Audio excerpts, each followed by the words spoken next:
पूरी फिल्म को एक तरफ कर दो, लेकिन लास्ट के 30 मिनट जो इस फिल्म के हैं वो एब्सोल्युटली, मतलब रोमांस के नाम पे जो यापा हम सब ने कभी ना कभी किया है अपने मिड टीन से लेके वेरी अर्ली 20s तक.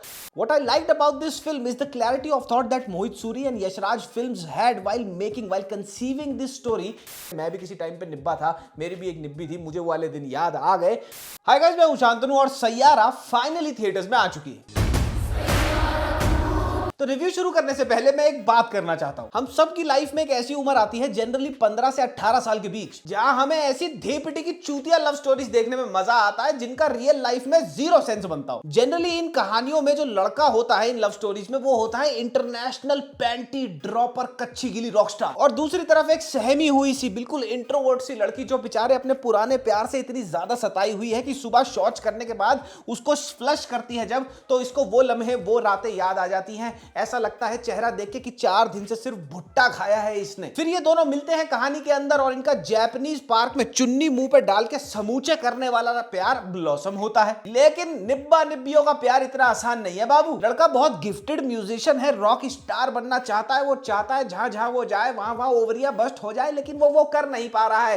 क्यों? क्योंकि वो बहुत डार्क स्पेस में है. अपने दिमाग से अपने आप को अकेला महसूस करता है 1 लाख लोगों के बीच में भी. और फिर गैस करो कहानी में क्या होता है. कभी तुम गैस कर ही नहीं पाओगे. शालू द सैडी गर्ल इसकी लाइफ में आ जाती है. नहीं गैस कर पाए थे ना. और अगर शालू द सैडी गर्ल इसकी लाइफ में आ गई तो वो लाइफ में आके इस शॉन्टी रॉक स्टार की लाइफ में क्या चेंज करेगी, क्या करेगी? उसके लच्छा पराठा बनाना तो सिखा नहीं देगी. वो आएगी शॉन्टी द रॉक स्टार की लाइफ में, और शॉन्टी द रॉक स्टार की लाइफ में जहां पे उसने अपने आप के लिए ही प्रॉब्लम्स क्रिएट कर रखी हैं, अपने आप को यह बता रखा है कि मैं अंधेरे में रहता हूं, दुनिया जहान की इस चूतिए के ऊपर जिम्मेदारियां निभानी एक नहीं है. क्यों? क्योंकि थोड़े डार्क स्पेस में ये चला गया है. वो इसकी लाइफ में आके वहां पे गुले गुलजार कर देगी, वहां पे गुलाब खिला देगी. ऐसी कहानी तुमने देखी है पहले? अगर मैं 14-15 साल का होता ना, मैं झूठ नहीं बोल रहा, अगर मैं 14-15 साल का होता ना, तो आज इस पिक्चर को देखते हुए इसके हीरो की जगह मैं अपने आप को पिक्चराइज करता और हीरोइन रखता आयशा टाकिया. सैयारा एग्जैक्टली वही फिल्म निकली जो मैंने इसके ट्रेलर को देख के प्रेडिक्ट किया था कि ये निब्बा निब्बियों की लव स्टोरी है, and there is actually nothing wrong about it. Saiyaara के गाने, सबसे पहले मैं इस फिल्म के गानों के बारे में बात करूंगा, क्योंकि जितनी भी पॉपुलैरिटी इसने गेन करी थी रिलीज से पहले, वो गानों की बैक पे करी थी. ऑलमोस्ट हर गाना इस फिल्म का बैकग्राउंड म्यूजिक इंक्लूडेड स्टुपेंडस है, एक्सीलेंट है, आउटस्टैंडिंग. मिथुन विशाल मिश्रा और फहीम अब्दुल्ला ने एक फैंटास्टिक जॉब करी है when it comes to the music of this film. इस फिल्म के म्यूजिक के लिए मैं फिल्म के डायरेक्टर मोहित सूरी को भी उतना ही क्रेडिट देना चाहूंगा, बिकॉज डायरेक्टर की when it comes to the music that he wants in his films matters a lot. और मोहित हर बार अपने हर प्रोजेक्ट, चाहे वो फिल्म हिट हो या फ्लॉप हो, ये चीज प्रूव जरूर करते हैं कि उनकी एल्बम बहुत अच्छी होगी, और सैयारा की एल्बम अच्छी है. लेकिन सिर्फ यही चीज इस फिल्म के बारे में अच्छी है. इनफैक्ट अगर आप 25 साल से ऊपर के हैं, ये फिल्म आपको हंसाएगी, रुलाएगी नहीं. वायरफ और मोहित सूरी का इस फिल्म के साथ बहुत ही सिंपल सा एम है, and the thing that I liked about it कि वो बहुत क्लियर है कि ये फिल्म निब्बा निब्बी जनरेशन लव स्टोरी के लिए है. 14 से 18 साल की बच्चियां इस फिल्म के हीरो को स्क्रीन पे देख के ना, जैसे उसने परफॉर्म किया है, जैसे उसको दिखाया गया है, मोहित सूरी ने जिस कैनवस पे उसको उतारा है ना, वो देख के वो पागल हो जाएंगी प्यार में. और 14 से 18 साल के लड़के इस फिल्म की हीरोइन को देख के ना अपनी आइडियल गर्लफ्रेंड, जो कभी एग्जिस्ट ही नहीं करेगी उनकी लाइफ में, उसको पिक्चराइज करने लग जाएंगे. And this is exactly what the film story tried to accomplish, और वो अकम्प्लिश करती भी है अच्छी तरह से. फिल्म में दूरबीन लगा के कुछ नया ढूंढने की कोशिश भी करोगे ना, तब भी कुछ नया नहीं मिलेगा, क्योंकि फिल्म की कहानी में कुछ भी नया है ही नहीं, और ट्रेलर से ये चीज बहुत क्लियर हो गई थी पहले. वही टिपिकल आशिकी स्टोरी लाइन वाली एज ओल्ड कहानी है फिल्म की कि भैया लड़का दिशा विहीन है, उसको एक ऐसी लड़की मिल जाती है, उसकी लाइफ में आ जाती है, उसकी लाइफ बदल देती है.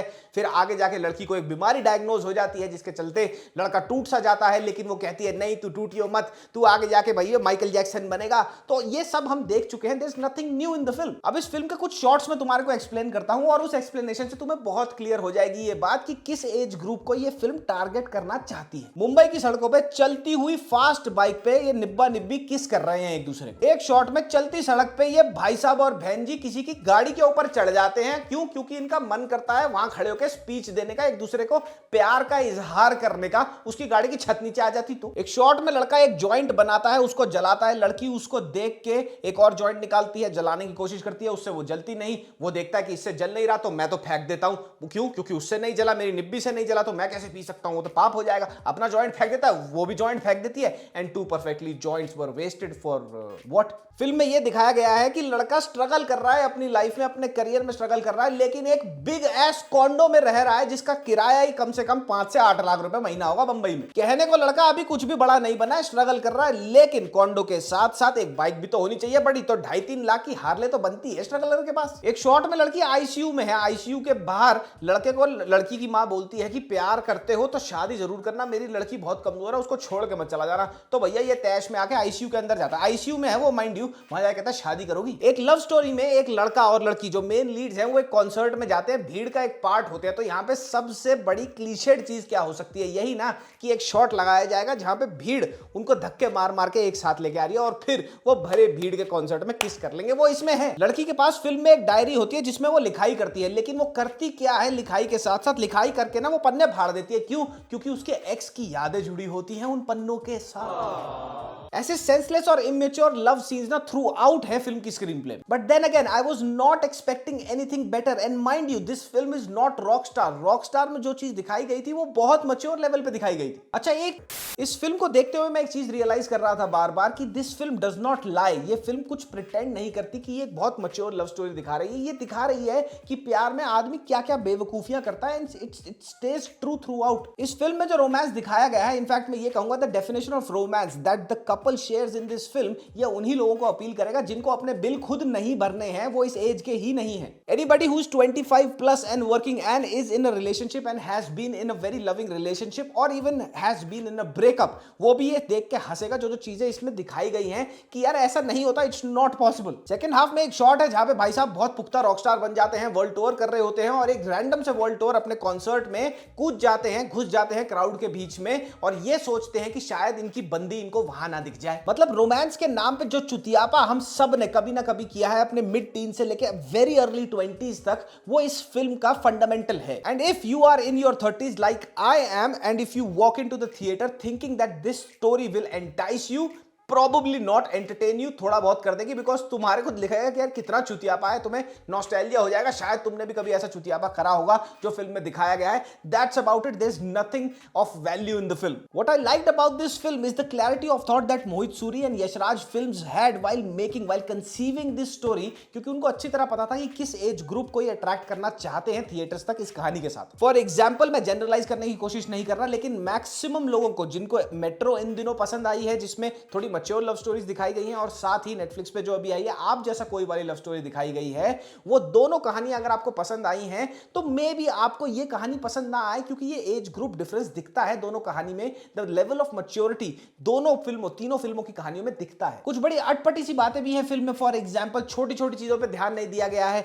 हीरो एक्सट्रीमली डिप्रेस्ड है, लेकिन फिर भी उसकी दाढ़ी बिल्कुल पिम एंड प्रॉपर है, बिल्कुल फ्रेश कट लगा हुआ है उसका। मतलब अगर कोई डिप्रेशन में है, जितना डिप्रेशन में दिखाया गया है फॉर एग्जांपल इस फिल्म में, तो भैया दाढ़ी तो छोड़ो, उसको मुंह धोने का भी होश नहीं रहता, तो दाढ़ी 2 दिन में इतनी खराब हो जाती है उसकी, फिर भी प्रिम एंड प्रॉपर है थ्रू आउट। आहान पांडे की एक्टिंग को लेकर फिल्म में मैं काफी डिवाइडेड रहा। जो रोने धोने वाले इंटेंस सीन्स थे वो काफी अच्छी तरह निभाए हैं आहान ने, लेकिन इसका मतलब ये नहीं है कि इसने क्रिंज नहीं करा है फिल्म के अंदर, क्योंकि एक तो सबसे बड़ी क्रिंज चीज आपको ये लगेगी, कानों को काटने लगेगी, पूरी पिक्चर में अपनी आवाज भारी करके बोल रहा है, पता नहीं क्यों। एक्टिंग ठीक ठाक है, बहुत ही बिलो एवरेज एक्टिंग है, लेकिन ऐसी कहीं भी एक्टिंग नहीं है कि वायरएफ जैसा लॉन्च पैड मिल जाए विदाउट अपने नेपोटिज्म के पुल के। Aneet Padda on the other hand has delivered a fantastic performance. ये लड़की कहां से आई और अभी सेंसेशन बन सकती है। बहुत जबरदस्त कैलिबर है लड़की के अंदर और बहुत ही अच्छी तरह से इसने सारे अपने सीन्स इमोट करे हैं थ्रू आउट द फिल्म। पूरी फिल्म को एक तरफ कर दो, लेकिन लास्ट के 30 मिनट जो इस फिल्म के हैं वो एब्सोल्युटली बेस्ट है फिल्म में। मोहित सूरी का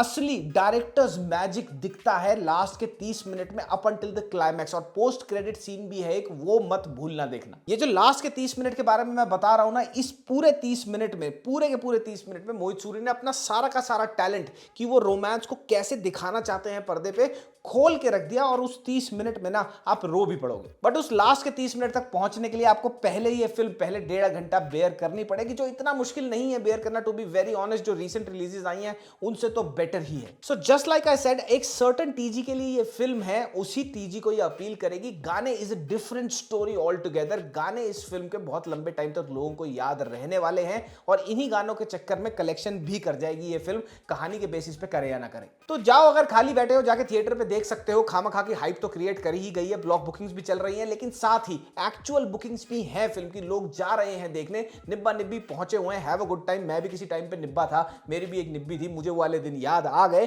तुम जाओ मजे करो, देखो ये फिल्म, लेकिन ऐसा कुछ नहीं है कि जाके थिएट्रिकल एक्सपीरियंस ही देखना है, ओटीटी की भी वेट कर सकते हो। ये था मेरा रिव्यू ऑफ सैयारा। कल एक वीडियो में ड्रॉप कर रहा हूं जो है कंगना और ऋतिक रोशन के रिलेशनशिप पर, वो बड़ी ही इंटेंस वीडियो होने वाली है, शायद उतरवा भी दी जाए, तो उस वीडियो को चढ़ते ही देख लेना। तब तक के लिए अगले वीडियो में मिलते हैं। मामा मियां लजाने पप्पी, बाय बाय।